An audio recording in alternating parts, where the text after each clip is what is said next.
Hey, good morning, everybody. Good morning, everybody. Thank you so much for tuning in to this live stream. I guess those of you who are seeing this message probably will be watching the recording, who are hearing this part of the talk because nobody is live at the moment. But while I allow people to come in to this live stream, I'm just going to say thank you to those of you who came at 11. I had a family situation to come up, and that is currently being, worked through, and it kind of rattled me for a little bit. So I was like talking and everything, but I just wasn't really in it. So I had to take a few minutes just for me to mentally get myself right, take some deep breaths to pray, and remind myself that everything is working out. I'm trusting that everything is working out. I prayed, I put it in God's hands. I don't know what the future gonna look like, but I'm trusting that it's gonna be very bright, and that things are working out exactly the way they should. I'm praising God for just, things that happen. It's always those little things, you kind of get some information, some news, and you're like, oh my gosh. But then you think, well, I thank God that this happened and that happened, that happened, and everything just lined up.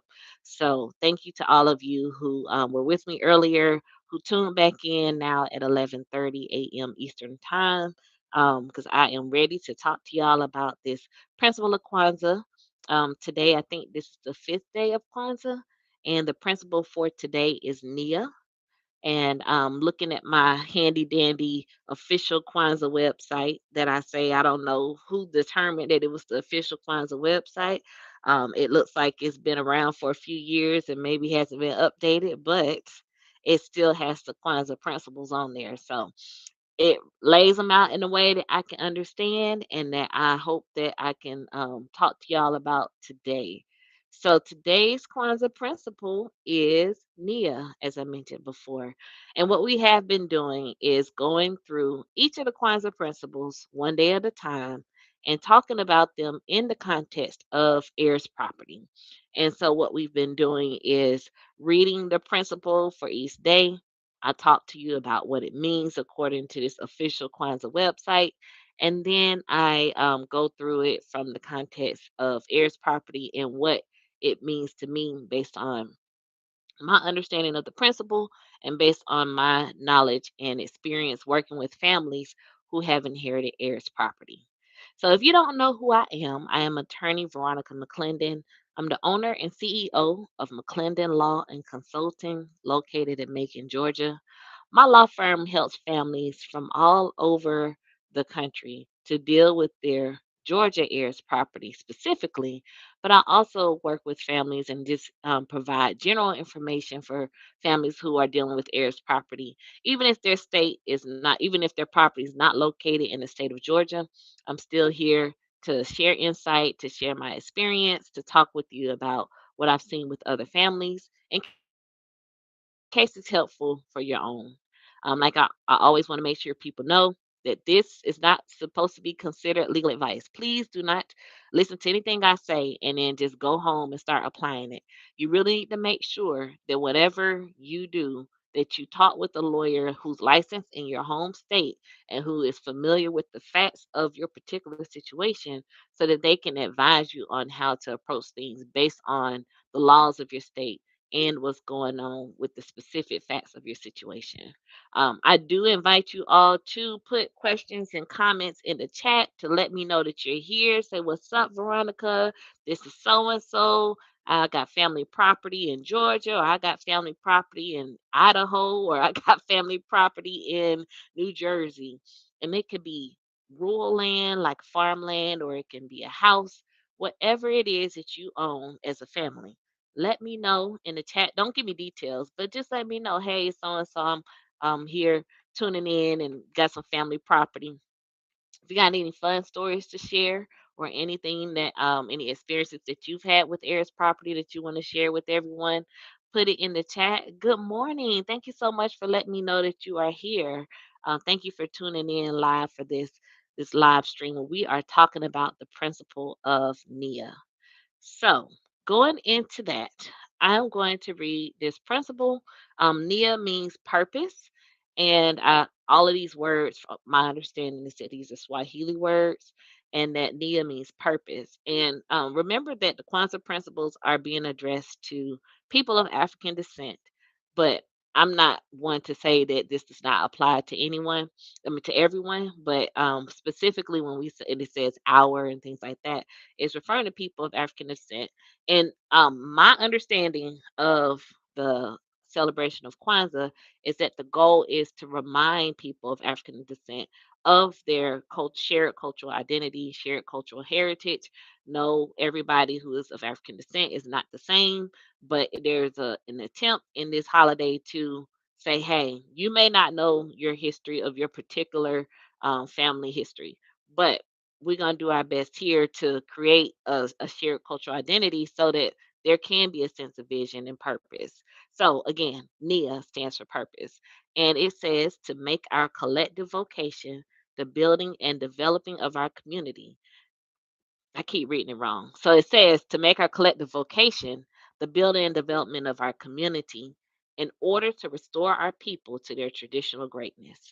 And when I read that, what I hear is that we need to make it our purpose. We need to make it our calling, that we are going to be committed to the building and developing of our community.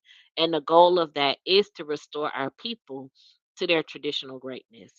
And I'm gonna, just go out on a limb and say that I think that there is a need to remind people of African descent, particularly in the United States of America. There is a need to be reminded that we are a great people, because there are a lot of images out there that attempt to make us believe otherwise, to say that, Black people are this and Black people are that. And so there's a need to be reminded, like, hey, that is not what we come from. We actually are a people who have a reason to be proud, who have a reason to believe that we are great and that we have a lot to contribute. And so everybody may not agree with Kwanzaa, but there is a lot to me that is here that is helpful to us. It's been helpful to me to remind me, like even like I mentioned earlier, had a family situation come up that kind of rattled me initially. But then I said, I committed to doing this daily live on Heirs property and the principles of Kwanzaa. So I got to do it. Like, that's what happens when you commit to something. There's always going to be something that says you need to do something different. You need to go in a different direction. But with me feeling like this is my calling, feeling like my purpose is part of my purpose is to help families to get a handle of their heirs property, to create strategies to sustain their family properties, move it into the future. Because I feel like this is my call, at least a part of my call, then I gotta be here. I gotta be here today. I actually, thinking about heirs property, there was a time, it's probably about 5, 6 years ago, and I was in this program called the Urban Leadership Academy that my church hosts, where we it's not it's a separate there's a separate nonprofit that does the event, but my pastor's over the nonprofit and over the church.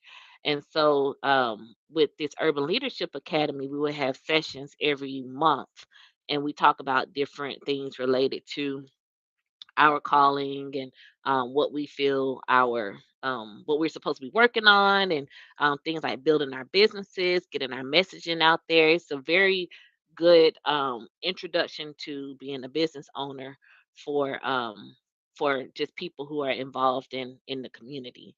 And I had been running my firm at that point for at least a couple of years, but I still participate in the program because I thought, one, I want to support my church, and then also I just thought it was going to be a good experience for me, and it was an amazing experience for me.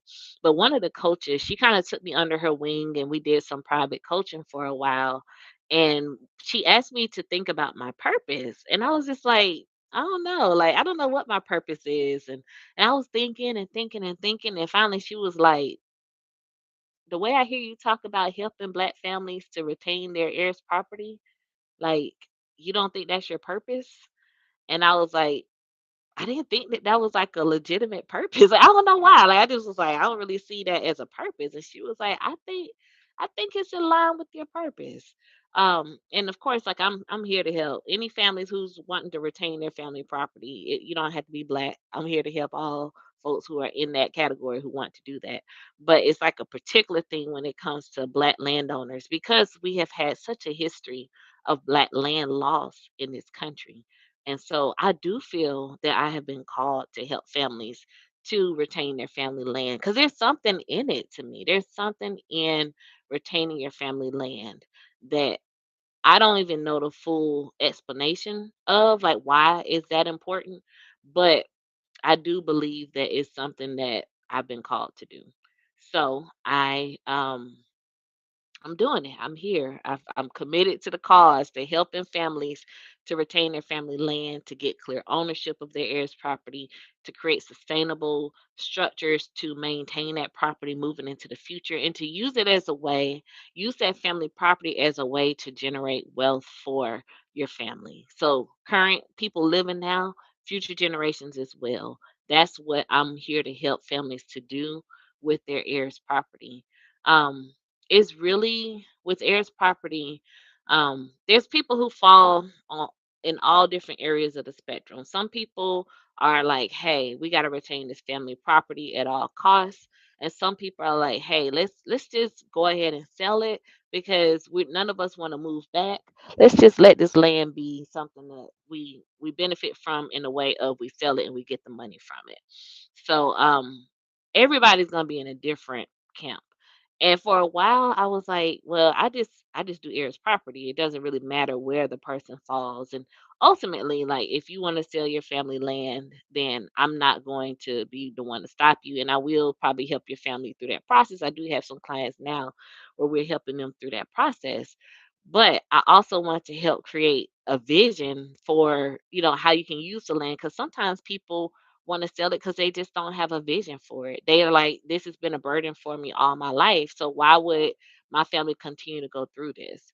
And so my purpose, part of what I want to do is help families to see that there actually might be ways for you to retain your family land and let it not be a burden anymore, to actually allow it to be an income source for you, a way for you to continue to develop and nurture your family's identity, to maybe even wake up some of the values that your ancestors may have had and be able to live that out with your current generation and then also help future generations to live that out.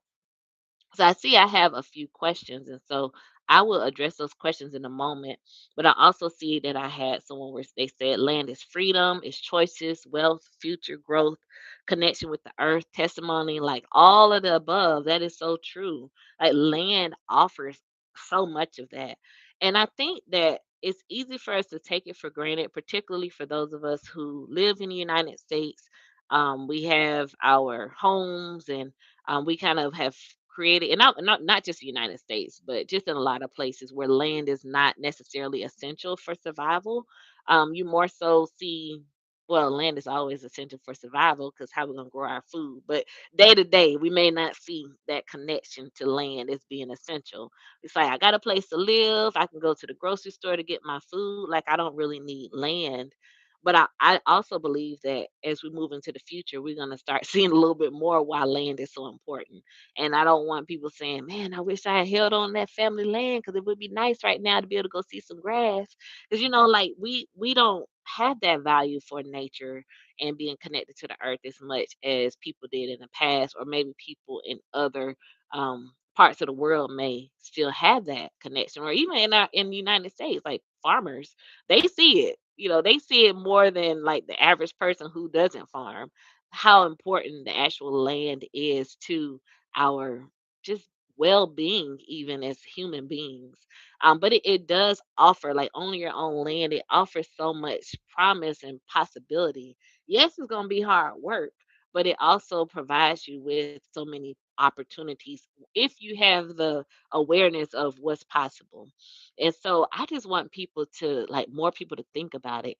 In working with my clients, I've been able to help families who had no connection to their family land to begin to see that it actually can be a benefit to them. They can see how maybe it's a great place for recreation. They see it as a way to help their family to generate additional income. They see it as a place that the family can come to and remember, like, this is where we come from. We can tell stories about what happened on the family land in front of the oak tree, where this happened. And I'm talking about good stuff. We talking about good stuff by the oak tree.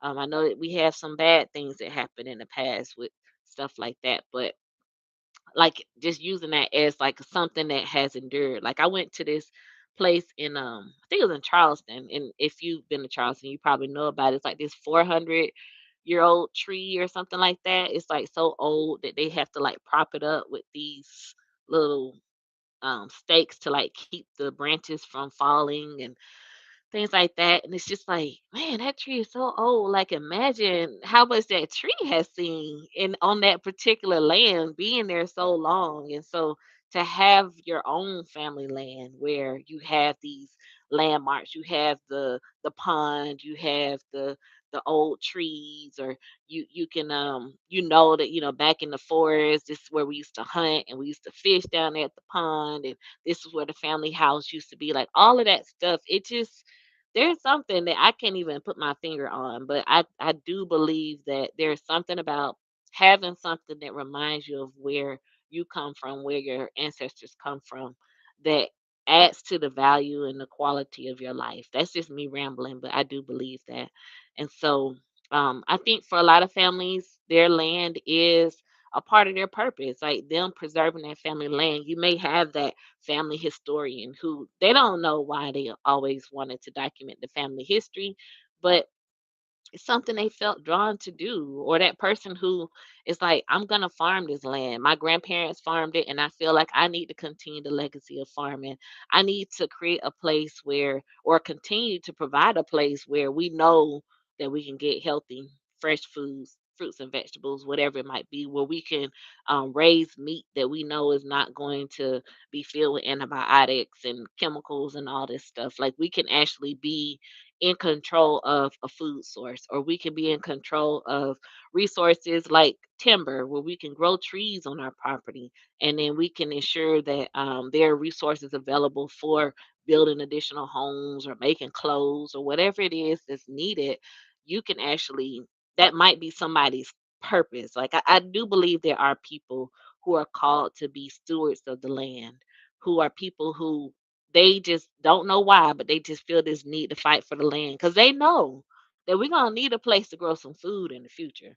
They know that, even though they may not consciously know it, it's like in their bones. They know that it's their job to be one of the ones who are gonna make sure that this land and property is available for people in the future. Because if everybody's just selling it and putting subdivisions on it, it's not gonna be nice. It's cool to get that check, but we need some people who say, I don't know why, but I just feel led to keep this as farmland, or I feel led to protect this wetland, or keep this property in some kind of an ecological or environmental use. I want to keep the trees on this property, even though I could make more money by selling it and getting someone who selling it to a developer who's going to put an apartment complex on it. Or I might make more money by selling it to Walmart or to one of the big corporations. But there are people who say, regardless of that, I know I have to protect this land, and I believe that that is their nia, their purpose. So that's my lens of heirs property through the context of Kwanzaa principles today, for Nia. So I'm gonna take a little pause and just remind y'all I'm attorney Veronica McClendon.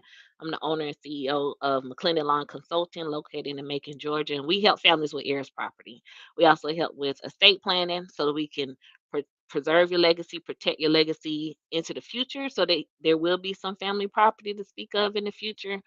We also help families with probate, and with like we help farmers with their small business setup, making sure they have operating agreements in place for their LLC if they have one, or if they own a corporation, their bylaws, making sure those are set up properly. Whatever it is that a farmer may need legally, contracts, leases, we help with all of that. Um, so just wanted to tell y'all that. Also, I thank you all for liking this video. If you have not already liked it, please like it because it helps others to find us. Also, if you have not subscribed to the channel, please do that so that you can stay in the loop about things that I might be posting and sharing. Because going into 2026, I'm walking into this Nia. I'm walking into this purpose of being a person whose call it is to help families with their heirs property. And so if you are subscribed to the channel and you're commenting, participating in our community, it allows me to know what's important to you, what kind of content I need to create so that I can create content that's relevant to you and that helps your family. So if you have not liked the video, please do. And if you have not subscribed, please do that as well. I also encourage you to put stuff in the chat. I'm gonna go ahead and answer some of the questions or address some of the questions that's in the chat now. If you have something you want me to talk about, please feel free to put that in the chat. So I see we have a question. I'm thinking maybe Kimba. We have a question from Kimba. It says I had family property, but then eminent domain happened. So yeah, that is a challenge where eminent domain is where the government has the legal right, essentially, under the law to take their land back. So in the United States, we believe that and probably in most countries, they believe that the sovereign is the one who has the original ownership of the property. There's all kinds of things with that, but this is the principle we're talking about. I didn't break the laws, I wasn't around. But there's this concept of the sovereign, which would be the king or the queen, or in our case, the United States of America. The government has the ultimate ownership of the land. That is the belief. And I'm listen. I'm not a I'm not like a scholar or anything on legal stuff. So I'm going off of what I learned in law school and just a little bit I know from reading cases and things like that. The federal government, then we have the state governments that have control over the land.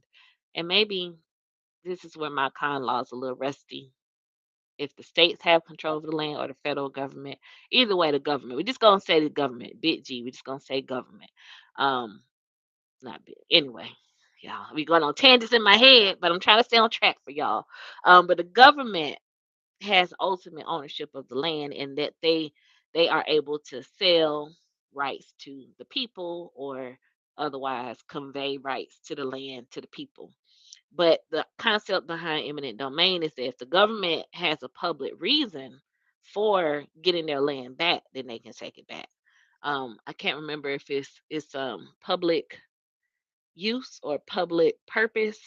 One of those. We go deep in all this stuff. I'm gonna have to kind of brush up on my case law a little bit so I can remember some of those foundational cases where they talked about stuff like eminent domain. But the concept behind is that the government can take its land back anytime it wants, and a lot of families do lose their family property due to eminent domain. And what's supposed to happen is that the government's supposed to provide just compensation, which means that they pay the people for the fair market value in theory of the land. But all of that is subjective and to be determined by the person who's deciding what's the value. And a lot of times when it comes to heirs property or family property, there's no one representing the family to push for a higher valuation of the land or to be part of that process of determining if this property should be subject to eminent domain and at what value should this land be bought. So that's one issue. Um, so a lot of times people don't participate in the process because with heirs property, um, this is something that we all need to know. Heirs property is property that's been passed down from was maybe a single owner or particular owners that we can trace by their names being on the deed. But after their death, the ownership of the property transferred to their heirs, whoever their heirs may have been at that time. And with heirs property, a lot of times there's been multiple generations of people passing, multiple generations of heirs that might be involved in this property. So when someone is trying to, they think, oh, well, let's do eminent domain or even like quiet title in some cases, they are required to provide notice to the people who are have an interest in the property. But how do you determine who has an interest in the property? You have what's called constructive notice. No, not constructive notice. It is called actual notice, I think. Gotta be careful. I think it's actual notice where someone can actually go to the courthouse and see a name on the deed and say, this is the person who owns this property. But with heirs property, there's not often actual notice because you'll have granddaddy's name still on the deed and granddaddy been gone for a long time. So then we need to know who granddaddy's heirs are. And the person who is handling a particular case may or may not go through the trouble of determining who granddaddy's heirs are. They might go and do a full thorough job, or they might do like a partial job, or they just might say, "Well, I don't know who his heirs are. I'm gonna put something in the newspaper saying that the heirs of John Doe need to come forward, or this property will be taken." So that's just like a rough and dirty. Do not follow this as legal advice type explanation of eminent domain, and often what happens when families are losing their property due to eminent domain. But sometimes the family may have gotten full notice of everything. The government still has their legal right under the law to take the land back. And so the remedy for that is just compensation, which means that they pay you what you're entitled to be paid. Um, but I do find that heirs property is often more vulnerable to eminent domain because it's easier to go through the process when you don't know who the owners are a lot of times. Like if it's a situation where you know that this one person owns this land, then you have to notify that person. If that person has any resources, they're probably going to put up a big fight. And so even the government might want to avoid big fights sometimes. So they're going to take the path of least resistance. And a lot of times, the path of least resistance is through neighborhoods where most of the people are people of color. Path of least resistance may be where there's heirs property and there's so many people you don't know who is entitled to notice. And if something happens, most of them won't find out about it until it's too late anyway. That's just the honest truth about it. So I can't say that I can tell you how to protect your family property from eminent domain. And for those who have already lost it for eminent domain, I'm not beating anybody up about it. But what I can say is that when we are in control of our family property, when we're more aware and alert of what's going on, when we're attending the public notice meetings where they say, "Hey, we're looking at putting a railroad through this community," or we're looking at putting a right of way for a road or underground what do we call them, those underground pipelines, whatever it might be. When they're putting those notices out there, it is important for us to show up and to know what's going on. And not saying that that's going to be foolproof way to protect against having land taken through eminent domain, but being aware, being involved, being vocal about it is more protection than not doing anything at all. So again, I'm not saying that being aware, being vocal is going to be a sure safeguard, but I do believe that the path of least resistance is often the one that's taken. That's all I'm going to say about that. So another question or comment. I'm pro se for my heirs property. It was stolen. I discovered money laundering. Have affidavits for each court case, motions and orders. Haters don't win. Yeah, I don't know. I'm hoping that works out. It's really heirs property, real estate cases, real estate litigation is complex, and most lawyers don't even want to touch it. It's like only a special breed of lawyers, or maybe even like a clueless breed of lawyers, like Veronica, who are just like, "Oh yeah, we want to help people," and then we get into these real estate type situations, which are pretty complex. Um, but they are really interesting too. I wish more people would be interested in doing it because they're really interesting cases. But they can be pretty complex. And like you said, you got motions, orders, all these affidavits, all these different things. There's so much that will go into it. The thing about undoing something that's already been done when it comes to the legal system, the challenge is that they have this thing called res judicata, and we also have things called, what do we call it? I'm not gonna try. So again, I practice law in a particular area. I have some idea of general legal concepts, but they're not as fresh all the time. But basically, once a court order has been in place for a particular period of time, usually it's going to be considered to be final. There's no going back.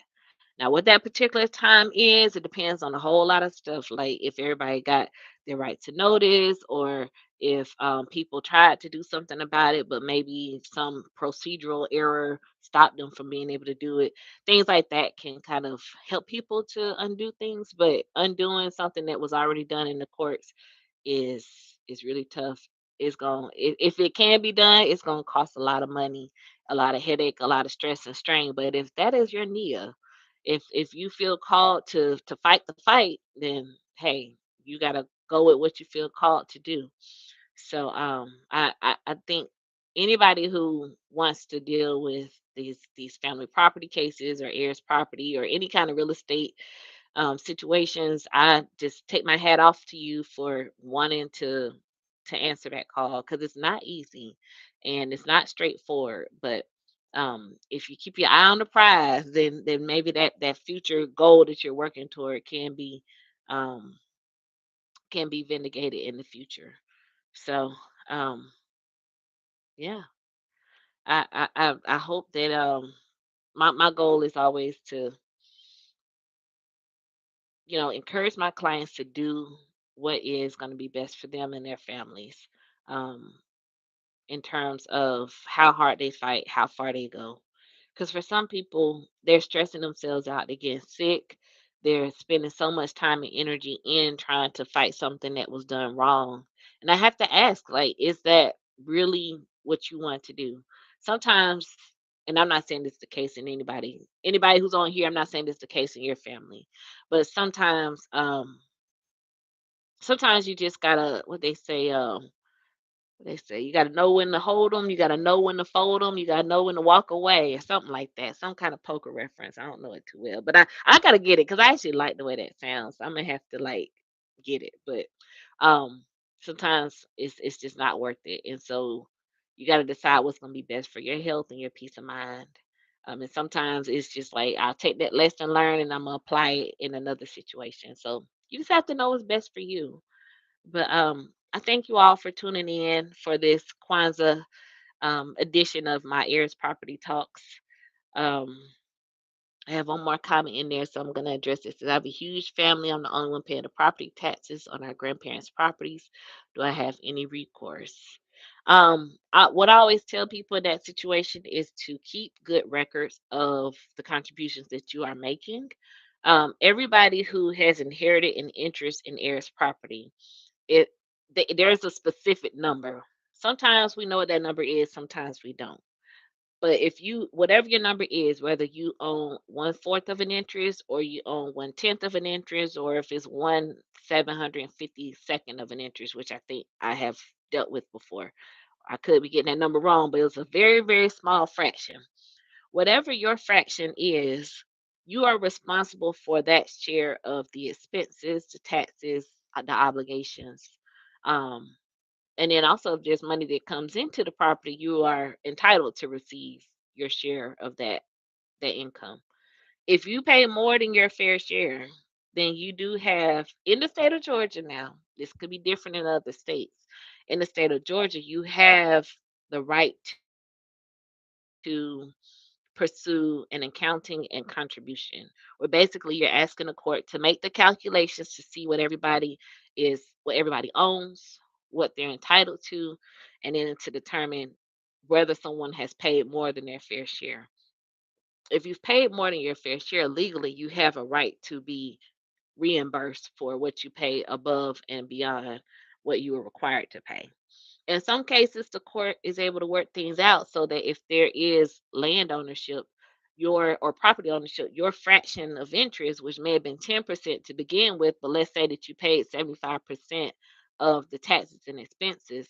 So anything above that 10% that you paid, the court might say, you know what, we're going to take the value of that you paid above and beyond, and we're going to treat it as if you bought a portion of the property. And so you'll end up with a larger fraction of ownership, based on how much you pay above and beyond what you're required to pay.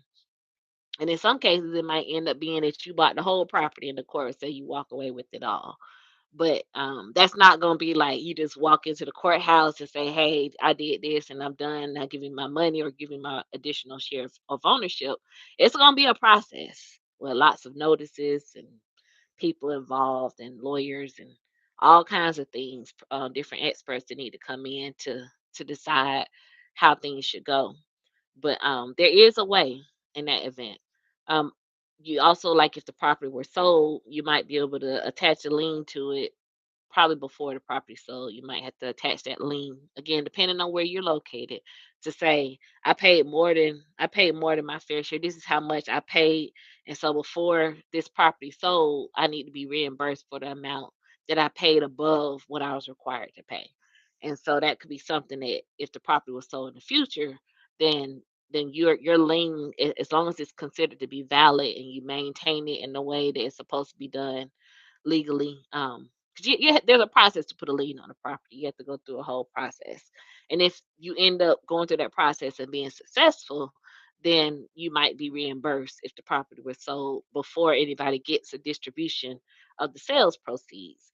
So those are probably like the two main ways that you either can get reimbursed or that you might get a larger share of ownership in the property based on you paying more than your fair share, more than you were required to pay.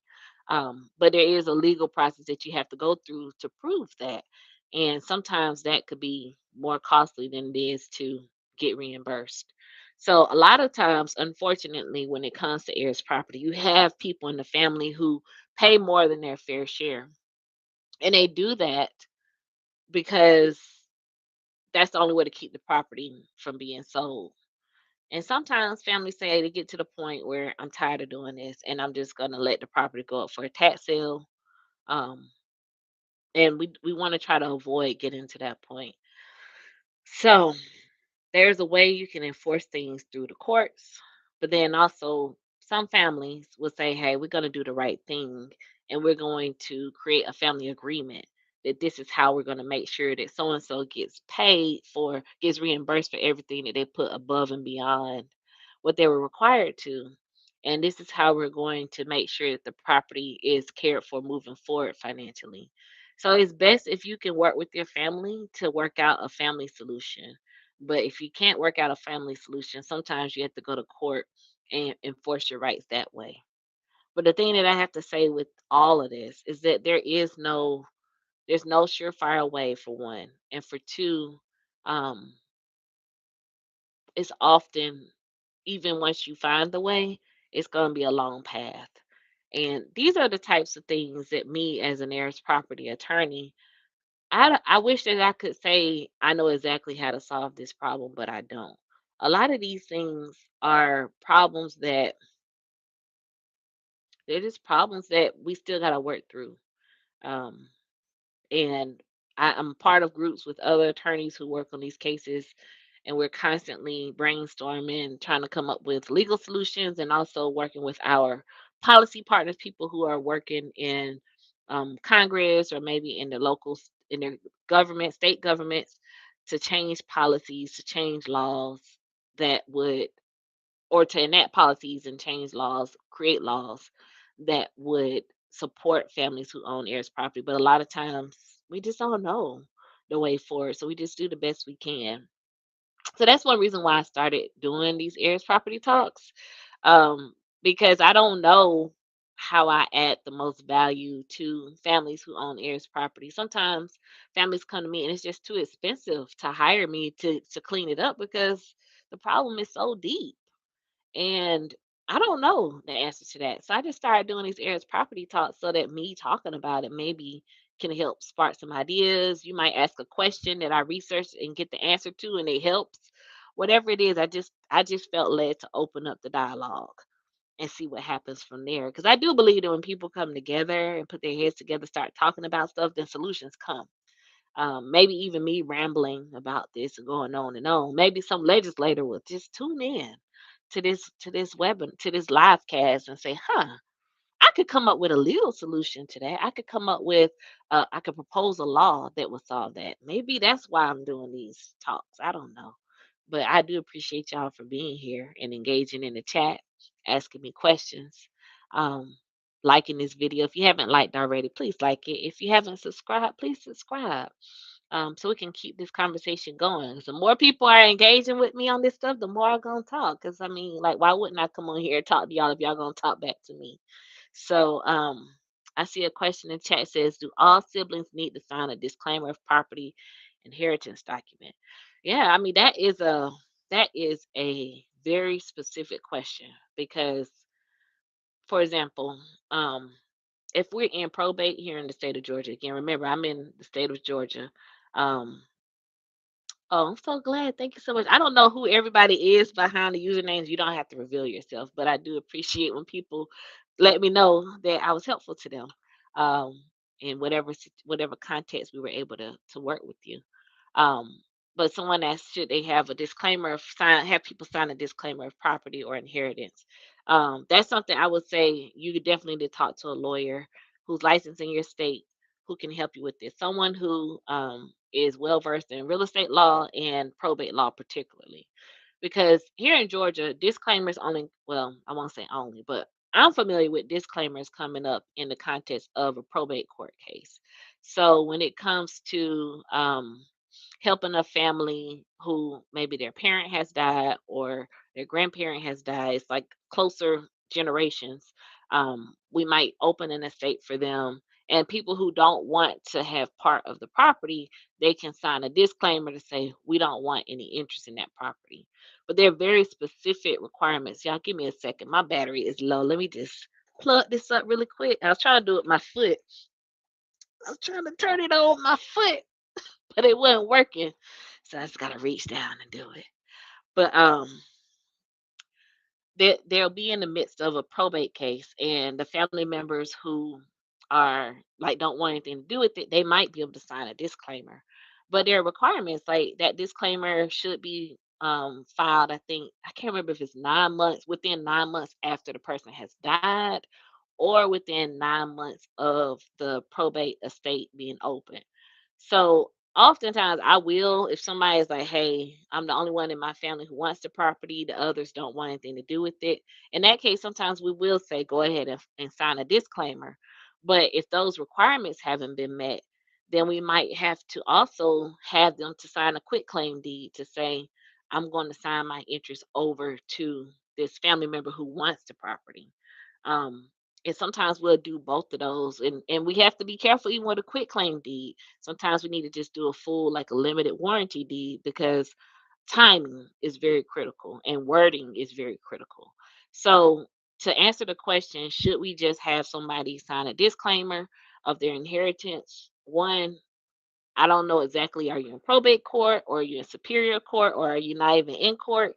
All of that is going to matter because disclaimers here in Georgia, as far as I'm familiar with them, they come up in the context of an open probate court case.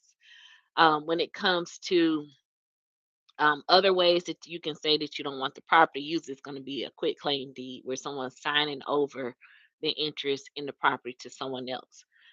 So that's why it's important to get a lawyer to review it for you because then they're able to look at what legal requirements need to be met to accomplish your goal. And I wouldn't even be able to start telling you where that would be, what that would be here on this live stream, because I would have to like look at a lot of stuff, read documents, talk to you, and really understand where things are going. Um, this stuff is really complicated. I strongly discourage anybody if you are not a real estate lawyer. Please, I discourage anybody, and I mean you could be a criminal lawyer, you could be a white collar, um, business lawyer who litigates cases against the biggest corporations in the world. But if you are not a real estate lawyer, I have strongly discourage you from from creating deeds because a deed has to have very specific wording, and you have to know who you transferring the property from and who you transferring it to, and make sure those things line up in the right way, because if they don't, it could mess things up, and then you have to end up going to court to file quiet title to cancel that deed. So you got to make sure that you know exactly what you're doing when you're creating deeds, when you're creating affidavits. Anything that you're going to be filing in the courthouse related to this property, you want to make sure that you get a lawyer to review it with you to make sure you're filing the right stuff. Because there's nothing worse. I've worked with too many families where if somebody hadn't filed this thing that they shouldn't have filed, then we could have gotten to the solution a lot faster. But sometimes we have to undo what somebody did incorrectly, then we can do the right thing. But the process of undoing is taking 5 years.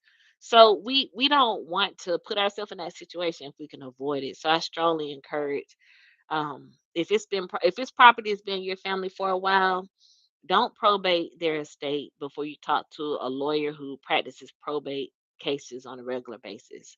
And not even just regular probate, like somebody's mom died or their dad died and they probated their estate. They need to be familiar with these multi-generational families because in most of those cases, I would not go the probate route. But I've spent a lot of resources and time working with families to undo probate cases that shouldn't have been filed as a probate case in the first place. So I know that if you haven't been through it, it may not make a lot of sense. And even when I talk to other lawyers and I tell them about it, it doesn't make sense to them. But I say, I see your case after it's been in the court for 20 years. And I know what problems those clients have. And so I'm trying to get you to prevent your people in the future from having this problem 20 years down the line. Um, and it's one of those things where if you know, you know. And if you don't know, it's hard to understand it till you actually experience it and then you see it. You see it. I got a lot of cases like that. I don't know. Again, like I said, I don't know how I ended up in this situation, but I have a lot of cases where I got these old probate cases that have been around for like 20 years, and people are like, I don't know what to do because we said that these were the heirs. But then now, 20 years later, half of them are deceased, or they live in another part of the country, or we lost sight, we lost track of them. And now, what do we do? And the answer is, I don't know the exact answer to that. I just don't. And you can ask any lawyer who does probate law, and I bet you they can't tell you the answer to it. In the state of Georgia, other states maybe it's a little different, but that's why we got to start on the right foot from the beginning, so we don't have to undo something that shouldn't have been done in the first place. Um, so I see a comment says this area of law is how many real property, um, how a lot of real property was and will be stolen. Thievery is not expected while grieving. Yeah, yeah. Because a lot of times families are like I said, they are grieving. And so they're trying to come up with solutions to problems in the grieving process. And sometimes it's like an immediate pain point. Like, oh, we got to figure out how we're going to pay the taxes on this property. And so they make a decision that is designed to get taxes paid, but it may not be a good long term decision. That's just an example. But people, when they're in the grieving process, it's not the best time to make decisions. And so what I will say on that, that's why estate planning is so important.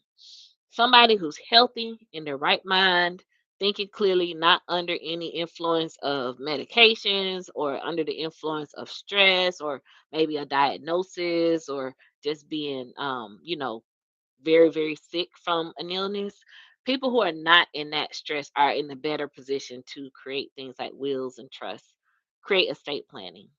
A lot of times people wait until they're under that, I gotta do something quick or I'm a I might, not be here next week or whatever. And then they're coming to me trying to get something done real quick for mama. And mama can barely even sit up and have a conversation.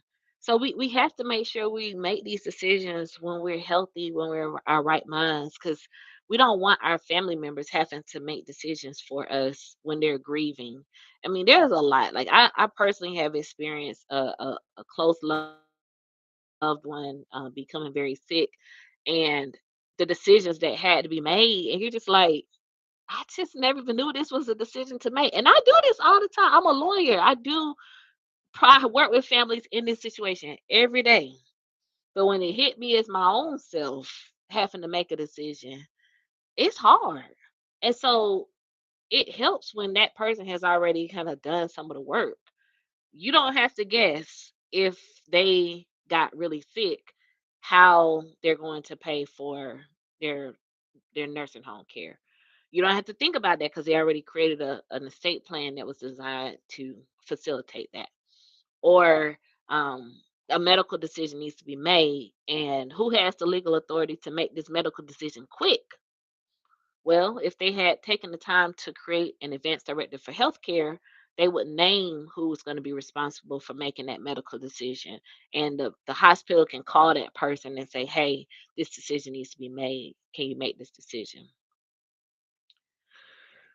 Things like that. I've worked with families where married couple, one of the spouses, healthy, everything going good. The next day they had an injury, and they just weren't cognitively able to make any decisions for themselves. Their spouse um, did not have the legal authority to access certain bank accounts because they didn't have power of attorney. This particular family, they had some joint bank accounts and joint um, things that they had, but most of their money was in their separate accounts, just the way that they handled their business. And so there were each of them had the bills that they were responsible for paying. And when the one spouse got very sick and was unable to make their own decisions, the other spouse was not able to access that spouse's money to be able to pay for the bills that that particular spouse was supposed to pay.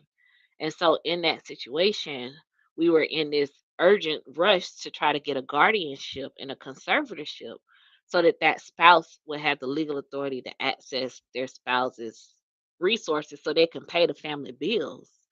And we had to do that in a rush basis. But if that person had already had a power of attorney in place, had a healthcare directive in place, and then as well had a will in place or a trust in place, then we wouldn't have been scrambling to try to figure these things out. And so I don't say that to fuss at anybody or to blame anybody because most of us are just not thinking about this on a regular basis. Just not what most people are thinking about every day. I happen to because I work with a lot of families who are in these situations. I think about it a lot, but everybody's not. And I get that. So for those of you who are on this call, if you do not have a will or a trust in place,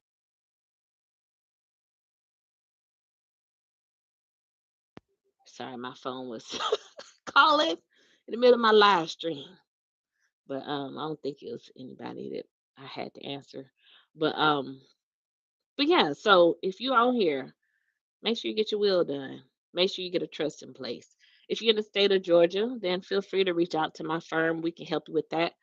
Our number is 478-292-7444. Again, it's 478-292-7444. And we help people with their estate planning. And if you have not already gotten that done, I do encourage you to start that process so that you're not in, like what someone referenced before, in that situation where you're grieving or you're dealing with a major diagnosis and you're having to make decisions and your family members are not in that situation where they're grieving and they're having to make decisions because you didn't make those decisions in advance. We can avoid that kind of a situation. So I had expected that this was going to be a short live stream, but y'all just kept me going in the chat, so I had to keep on talking. But I am going to go ahead and wrap us up now so that we can all get to the rest of our day. But I thank you so much for tuning in for this Heirs Property Kwanzaa edition, um, Heirs Property Talks Kwanzaa edition, where we talked about Nia and the principle of Kwanzaa. No, we talked about the principle of Kwanzaa that is Nia, which means purpose. And again, I read this just for one little, just to close this out. Nia purpose means to make our collective vocation the building and developing of our community in order to restore our people to their traditional greatness. And I think Aries Property provides an amazing opportunity for that. So thank you so much for tuning in. Again, it's attorney Veronica McClendon. Like this video, subscribe to the channel, and I will see y'all next time.